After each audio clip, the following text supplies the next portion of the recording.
Hello, my noble band of outlaws. Outlaw Samurai coming at you live for a video. I know, odd video.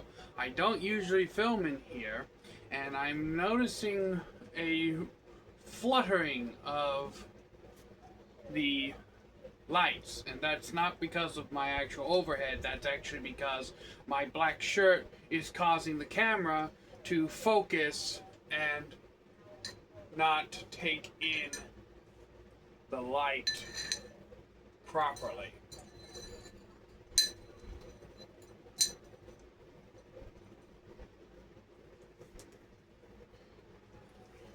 Not as bad as I step forward, but please deal with it. Now, what's this? Is Outlaw going to shoot the bow inside his own room? Is he going to do something stupid?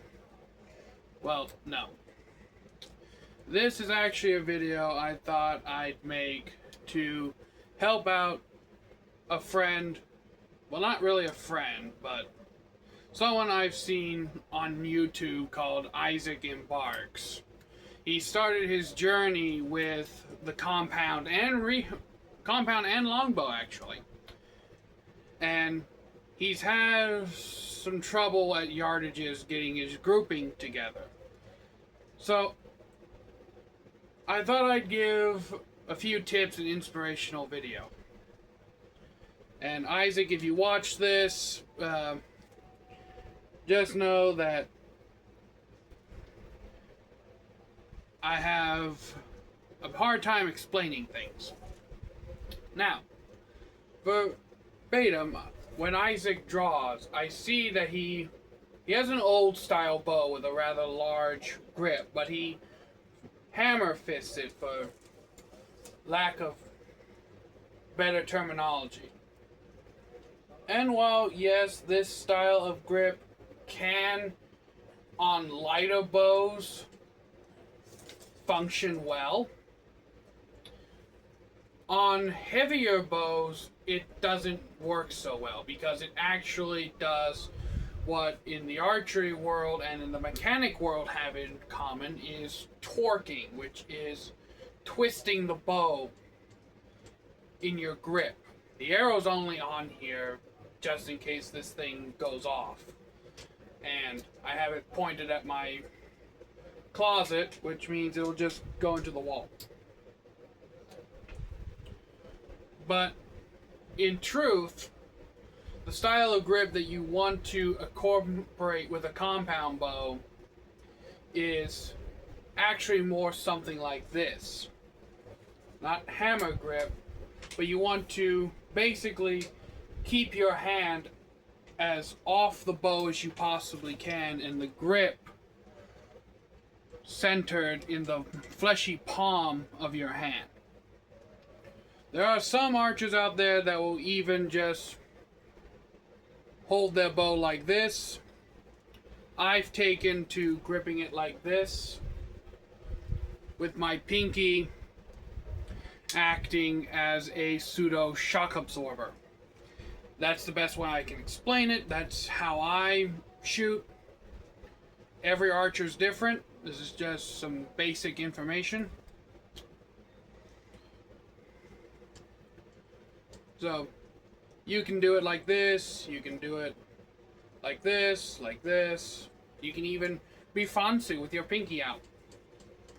But, generally speaking, the tighter you grip the bow, the more it shakes, and the more torque it is put under, the less accurate you'll be, especially at further distances.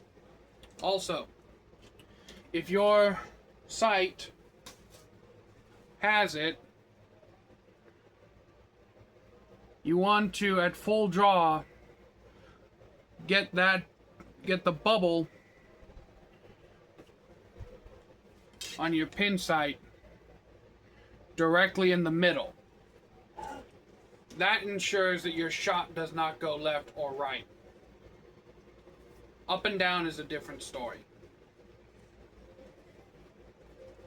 And what I've found to be a useful strategy is to use the pin floating method, which the pin floating method is when you put your pin, your aiming pins on a target, you let those pins kind of just float in a little tiny circle around that target. And then once you've felt comfortable, you release the shot. Now, I don't see him doing anything like punching the trigger on his release, which is very good, slow, easy pressure, just like on a gun.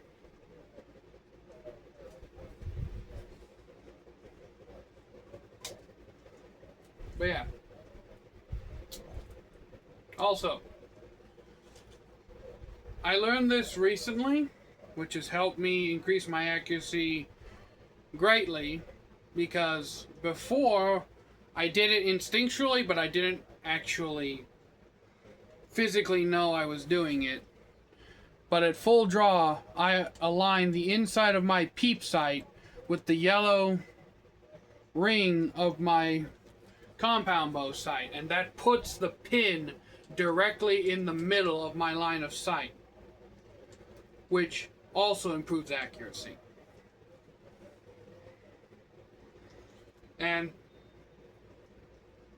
instead of, because at the angle he's filming, it looks like he's standing directly center like this, pulling back and aiming.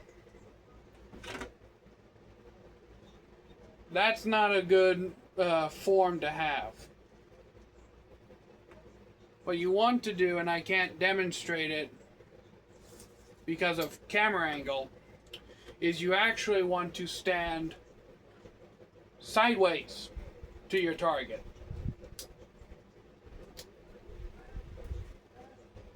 Then come to full draw, look through the sight, look through the peep sight, take careful aim, fire.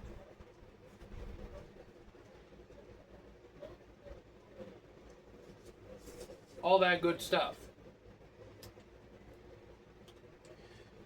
Just little simple tips and tricks that I've learned over the years from trial, error, and reaching out to the small pool of archers that I know of. I'm literally the only one in my family that actively bow hunts, or attempts to actively bow hunt. My father has a crossbow only because I bought one for him for a Christmas or birthday present, one of the two. But I'm the only one that actually bow hunts. And, which leads me to my next point of conjecture, I also shoot recurve. Now, funny enough, I've actually found you can use a release with a recurve, but I'm not accurate that way. And the way I've seen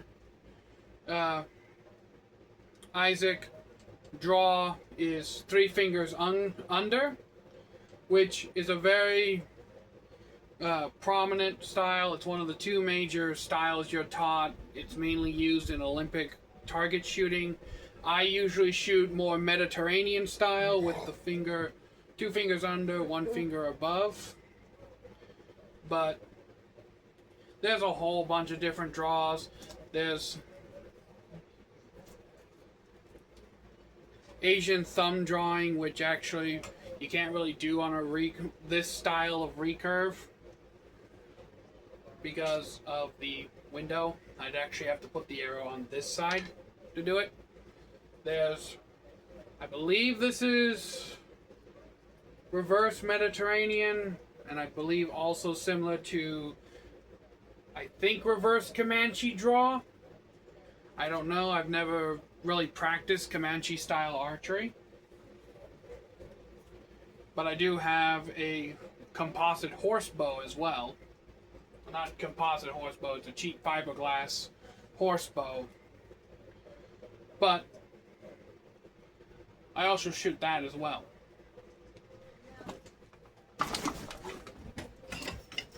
And it's not strong right now, because because this is a bitch to string. But this is the one where you would use your thumb draw and fire. I'm not comfortable with thumb draw since I don't use it. I have dabbled with it a little bit. But I really don't have anything to say on helping you improve your recurve form aside from transferring the stance you would use, as I showed before with the compound bow, over to the recurve, or in this case your longbow. So in essence,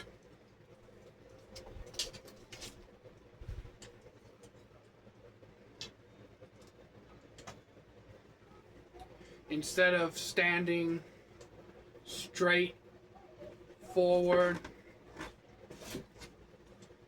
and drawing back,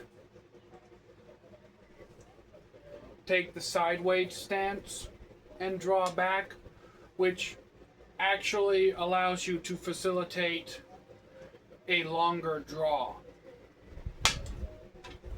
Because you're stepping forward, you actually are restricting your draw movement because you're facing directly forward. You're not taking into account the advantage of being able to draw completely across your chest. Like so.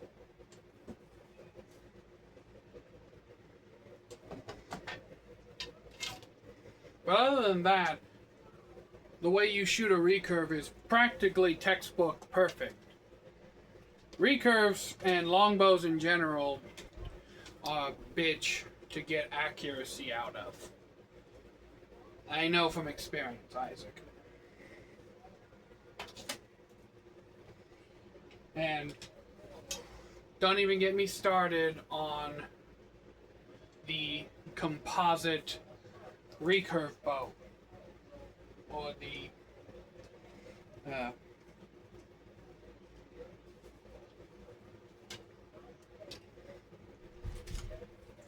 horse bow, Mongolian bow, whatever you want to call it. Has a lot of different names. This one is actually supposed to be a Turkish design.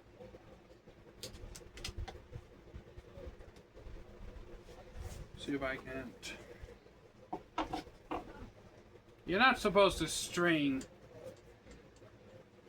this in this way because it can bend and distort the limbs. But I don't have the actual tools to string a bow like this, and I put the damn string on upside down.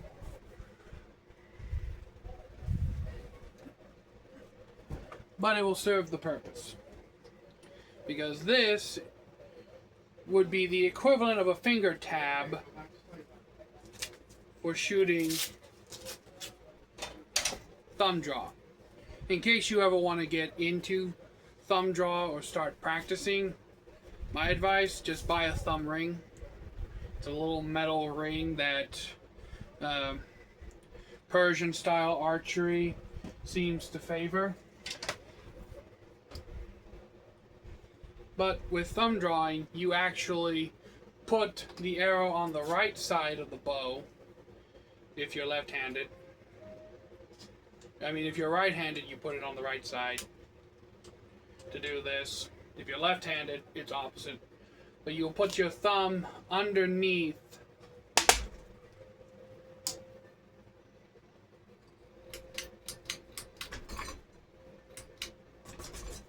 and there's another reason why I don't film in here is because of the damn fan.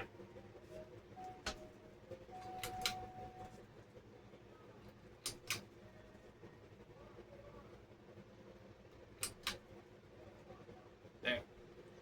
As I said, you'll put your thumb underneath, wrap your index finger on top, and then draw back. Now I did that very locked in place for one reason. I'm not confident enough to draw a 60-pound bow back in this space using only my thumb and my index finger, because I'm not used to doing this. But this is, in essence, how it's done. As you can see, I'm struggling. And the reason it was done this way is because the index finger acts not only as a means of locking the draw in place, but also acts as an arrow lock, basically keeping the arrow tied to the side of the bow so that it doesn't go veering off, it doesn't sway to one side.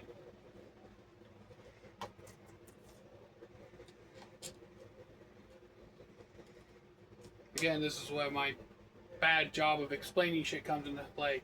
But it basically keeps the arrow flush to the face of the bow.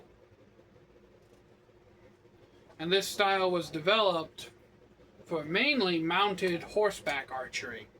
Not to say that it can't be done on foot, but if I'm on a horse galloping at an enemy, I think I just rather prefer keeping the air, rather prefer my classic Mediterranean style. Personal preferences.